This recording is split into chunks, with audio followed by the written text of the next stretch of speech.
Now, some very, very sketchy details reaching us here at Sky Centre. Important enough to bring to you, though, at this early stage. We believe that a plane has crashed into the World Trade Center.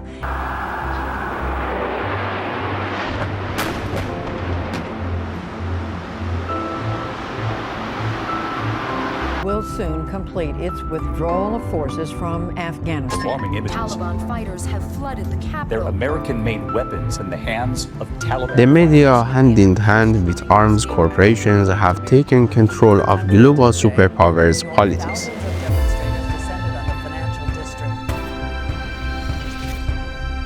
It was this 15-year-old Kuwaiti girl identified only as Nayira. Mr. Chairman and members of the committee, my name is Nayira, and I just came out of Kuwait. While I was there, I saw the Iraqi soldiers come into the hospital with guns. They took the babies out of the incubators. Of the ground war against Iraq in Kuwait. On my orders, the United States military has begun strikes against Al-Qaeda terrorist training camps and military installations of the Taliban regime in Afghanistan.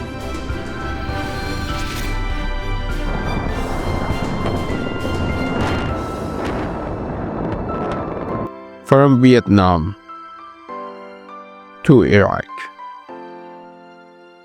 from Afghanistan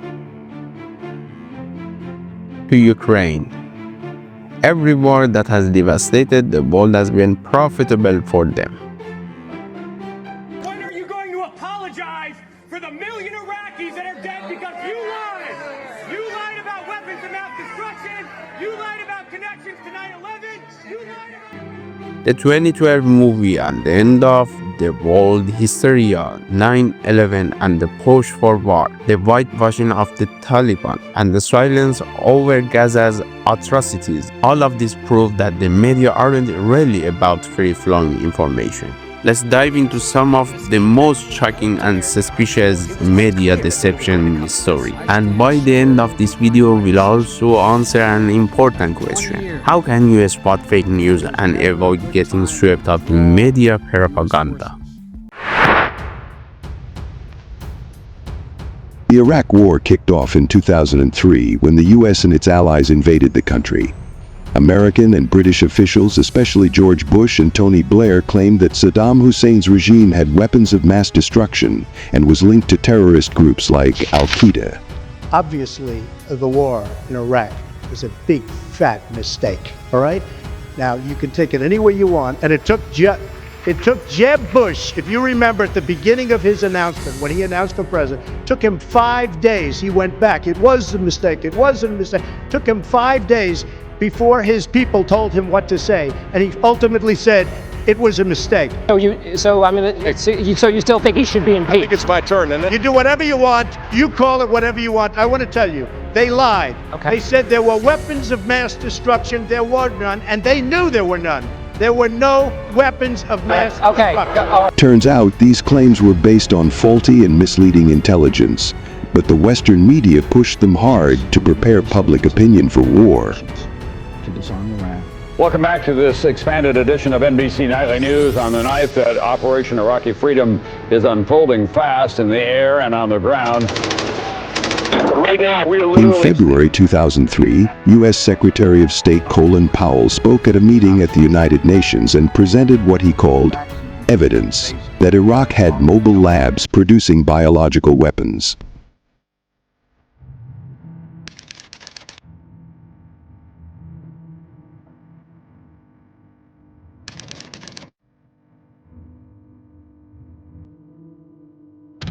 What you will see is an accumulation of facts and disturbing patterns of behavior.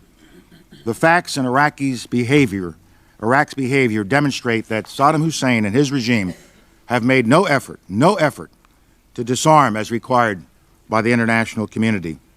Indeed, the facts and Iraq's behavior show that Saddam Hussein and his regime are concealing their efforts to produce more weapons of mass destruction.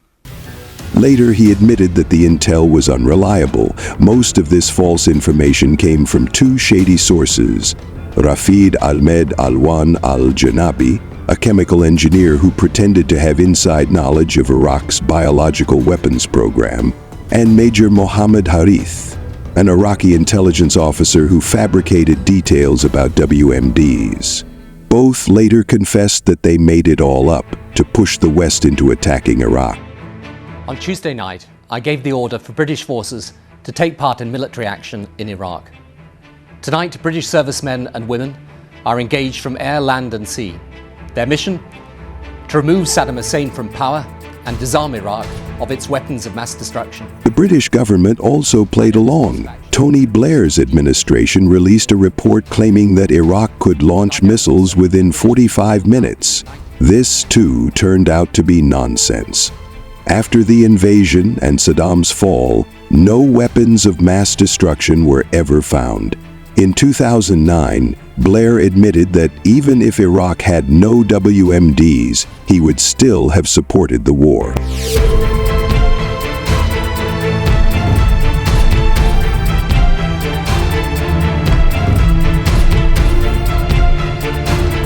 A 2016 report by the Chilcote Inquiry confirmed that Iraq was never an immediate threat to the UK, and that the intelligence used to justify the war was based on assumptions rather than actual evidence.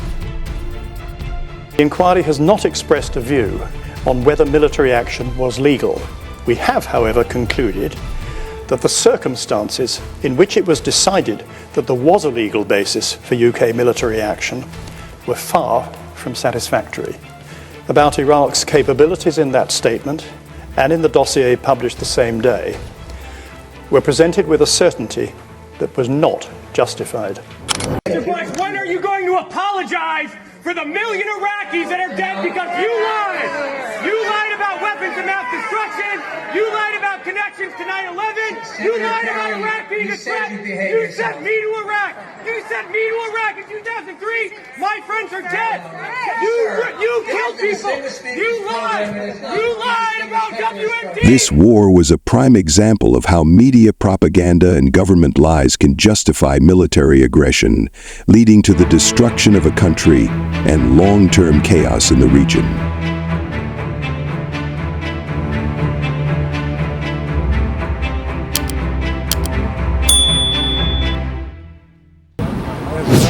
Taking a look.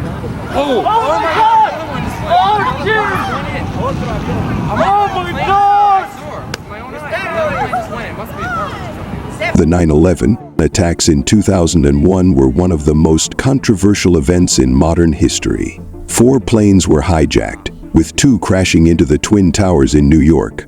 The U.S. government quickly blamed Al-Qaeda and Osama bin Laden, using the attacks as a justification to invade Afghanistan. But from day one, people started questioning the official story.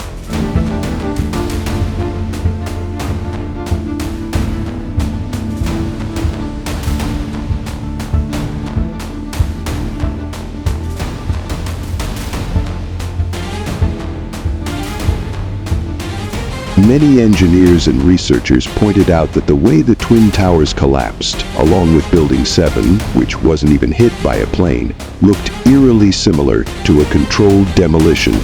Building 7, a 47-story skyscraper, suddenly collapsed in just 7 seconds at 5:20 p.m., falling straight down in a way that's only seen in planned demolitions. Initially, official agencies like FEMA and NIST couldn't provide a solid explanation. Years later, they claimed that fire damage caused the structural failure. But critics found this hard to believe since no steel-framed skyscraper had ever collapsed due to fire alone. Adding to the mystery, U.S. fighter jets, supposed to intercept hijacked planes, took suspiciously long to respond. Meanwhile, the Bush administration used 9/11 to pass laws like the Patriot Act, which stripped away civil liberties in the name of security. Good evening. Today, our fellow citizens, our way of life, our very freedom came under attack in a series of deliberate and deadly terrorist acts. The victims were in airplanes or in their offices. Secretaries, businessmen and women, military and federal workers, moms and dads, friends and neighbors. Mainstream media blindly pushed the government's version, fueling public fear and anger. This emotional manipulation made it easier for the U.S. to justify invading Afghanistan, even though none of the alleged 9/11 hijackers were from there. Some analysts suggest that the war was not only about counter-terrorism, but also about gaining access to Afghanistan's enormous mineral wealth and strengthening U.S. geopolitical power in the region. In the end, 9/11 became the perfect excuse for launching a costly, 2-decade-long war that ultimately led nowhere. Check out the video I made about 9/11. Part 2, which is going to be even more interesting, will be coming soon.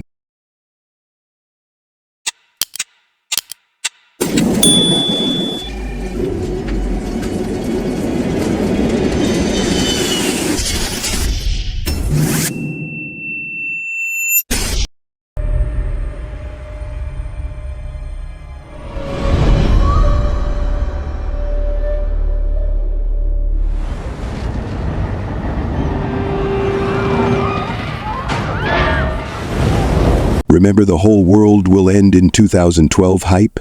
It all started with the ancient Mayan calendar, which supposedly predicted a cataclysmic event on December 21, 2012.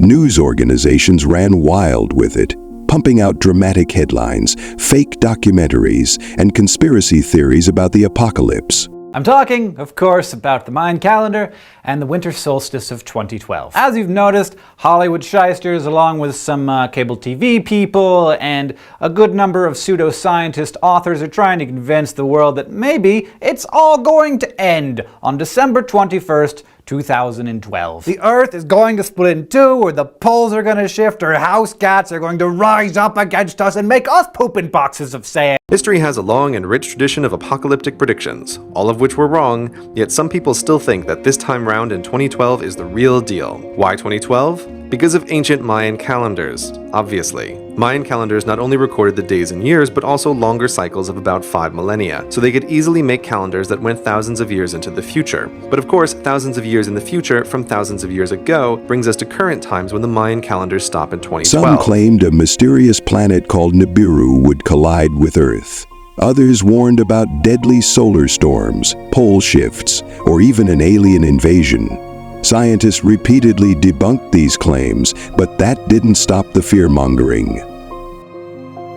Hollywood jumped on the bandwagon with movies like 2012 by Roland Emmerich, while networks like National Geographic and Discovery Channel cashed in with sensationalized documentaries. The mass hysteria led to real panic. Some people even sold their homes or prepared underground bunkers. And then, December 21, 2012 came and went. Nothing happened. Many believe this whole hoax was a massive psychological experiment to see how people react to an imaginary crisis. Others point out how companies made millions selling survival gear and emergency kits. Either way, it was a classic case of media-driven mass panic, proving just how easy it is to turn fiction into reality. Back now at a largely forgotten aspect of Bush's war in Iraq, the vast domestic propaganda campaign that occurred in the United States before the invasion began. The story centers on a young Kuwaiti woman named Nayira. On October 10th, 1990, the 15-year-old girl gave riveting testimony before Congress about the horrors inside Kuwait after Iraq invaded. Mr. Chairman and members of the committee, my name is Nayira, and I just came out of Kuwait. My sister, with my 5-day-old nephew, traveled across the desert to safety. There was no milk available for the baby in Kuwait. They barely escaped when their car was stuck in the desert sand, and help came from Saudi Arabia. I stayed behind and wanted to do something for my country. The second week after invasion, I volunteered at the Al-Adan hospital with 12 other women who wanted to help as well. I was the youngest volunteer. The other women were from 20 to 30 years old. While I was there, I saw the Iraqi soldiers come into the hospital with guns. They took the babies out of the incubators. Took the incubators and left the children to die on the cold floor. It was horrifying. I could not help but think of my nephew. In 1990, when Iraq invaded Kuwait, the U.S. needed a good excuse to intervene.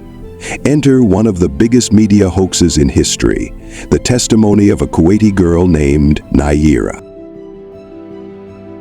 In front of the U.S. Congress, Naira tearfully claimed that she had witnessed Iraqi soldiers storming a Kuwaiti hospital, ripping newborn babies out of incubators and leaving them to die on the floor.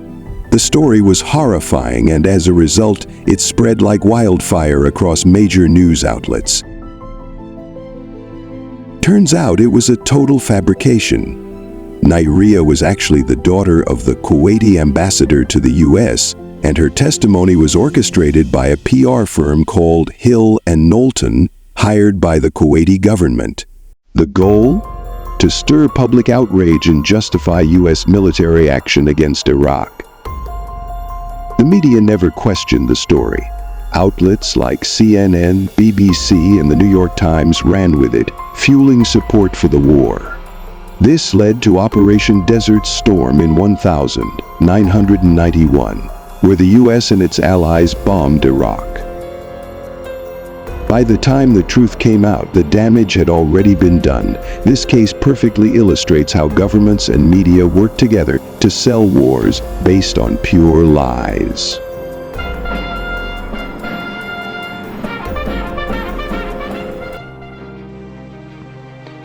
Dear viewers, please like the video and subscribe the channel.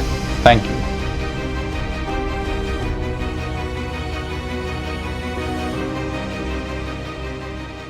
Hollywood played a massive role in promoting U.S. war efforts, especially during World War II. The American government realized that movies were a powerful way to shape public opinion. As a result, the War Department teamed up with film studios to churn out pro-war propaganda. Would like to be on it. Why? What's in Lisbon? Good clipper to America.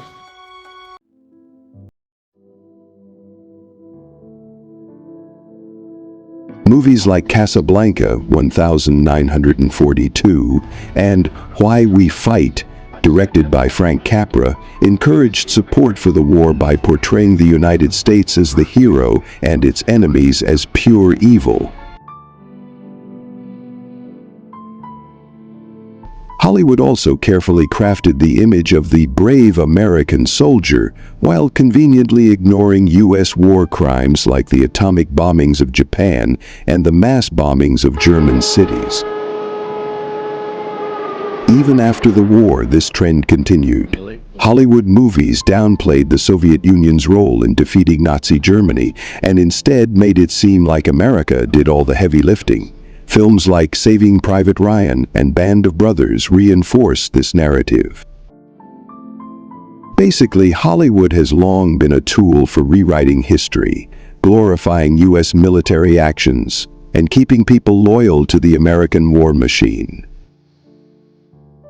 Coming soon, I'll be making a video about Hollywood and the behind-the-scenes secrets you didn't know. Stay tuned so you don't miss this exciting video. Afghanistan is the longest war in American history. After the terrorist attacks on September 11, 2001, America and its allies invaded the country. The Taliban, the hardline Islamist group that ruled over Afghanistan, had sheltered al-Qaeda and its leader Osama bin Laden. Nearly 20 years later, the conflict has achieved very little. It's a country in ruin. The Taliban still controls much of it. And the war is showing no signs of slowing down. After the U.S. withdrawal from Afghanistan in 2021, many Western media outlets tried to portray the Taliban as a changed and modernized group. Images of Taliban fighters in gyms, riding paddle boats, or using laptops were circulated to show that they were no longer the same Taliban from the 1990s. The media also highlighted the group's promises. These included general amnesty, media freedom, and respect for women's rights.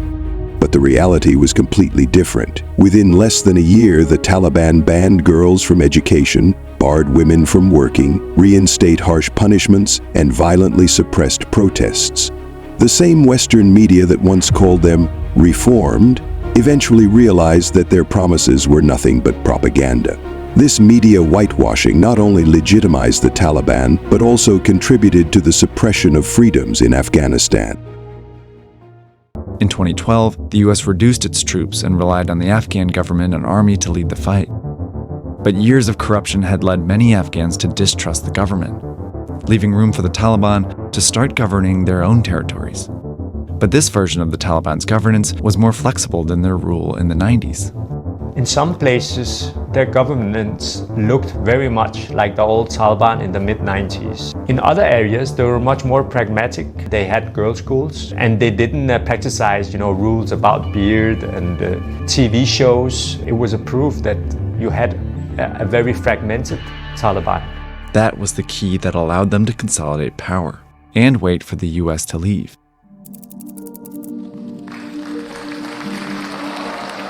In February 2020, the Trump administration went straight to the Taliban to strike a deal. They agreed to leave Afghanistan. In August 2021, the Biden administration delivered on that deal. As the final troops pulled out, the Taliban attacked. The world watched as the Afghan army surrendered, the government fled, and the Taliban entered Kabul unopposed. In September, the Taliban announced a new interim government, and it looks familiar. Its top leadership is mostly Pashtun, many of whom served in the 1990s regime.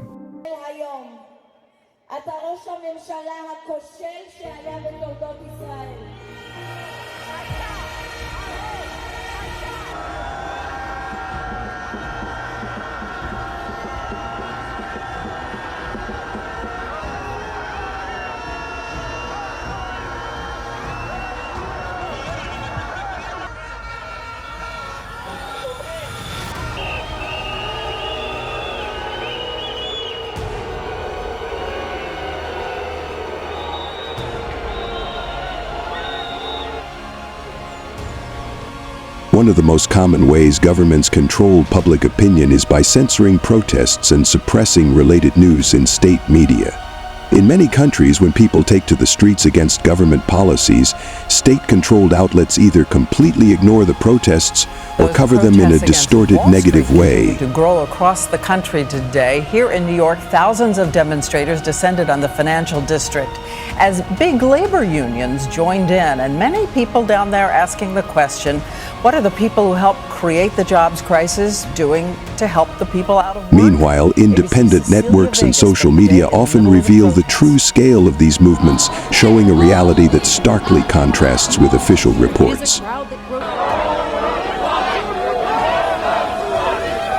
A common censorship tactic is shifting public attention to irrelevant or trivial issues. For example, during major protests, state-run media may flood broadcasts with sports news, celebrity gossip, or other distractions. In some cases, they blame foreign interference, labeling protesters as anti-national elements or foreign agents. When someone says something we disagree with, should we shut them up? In 1927, Supreme Court Justice Louis Brandeis had an answer. The remedy to be applied, he wrote, is more speech, not enforced silence. Well, in that case, the internet should have solved everything. It's nothing but more speech. And yet, lately, the news is full of stories about people trying to limit other people's expression.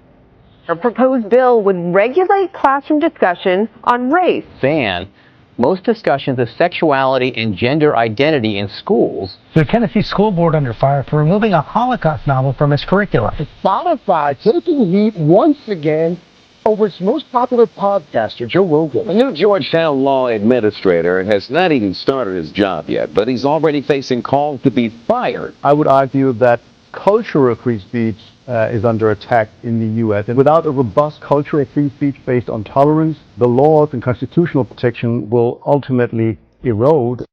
Jakob Mshangama is the author of a new book that documents the history of State-run outlets also manipulate images and reports to reshape reality. If thousands of people flood the streets, they might only show footage of empty roads. If clashes occur, they selectively broadcast parts that make protesters look violent while ignoring police brutality. Despite the rise of the internet and social media, which have made controlling information more difficult, governments continue to use censorship, website blocking, and arrests of independent journalists to silence dissent. This proves that in many cases, state media are less about informing the public and more about shaping narratives and controlling minds.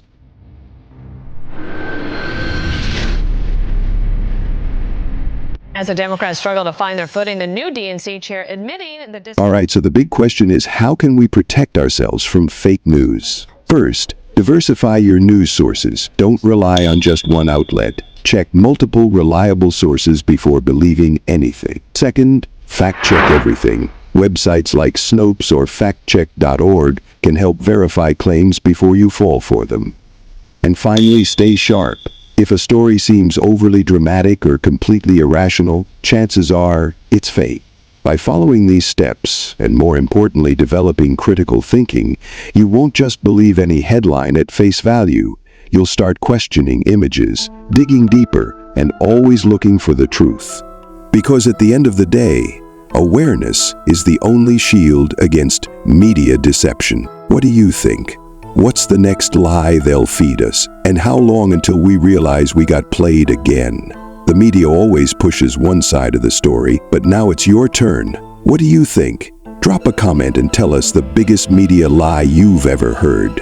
Was it from Fox News, CNN, or someone else? Name it so everyone knows. Maybe it's time we start digging for the truth ourselves.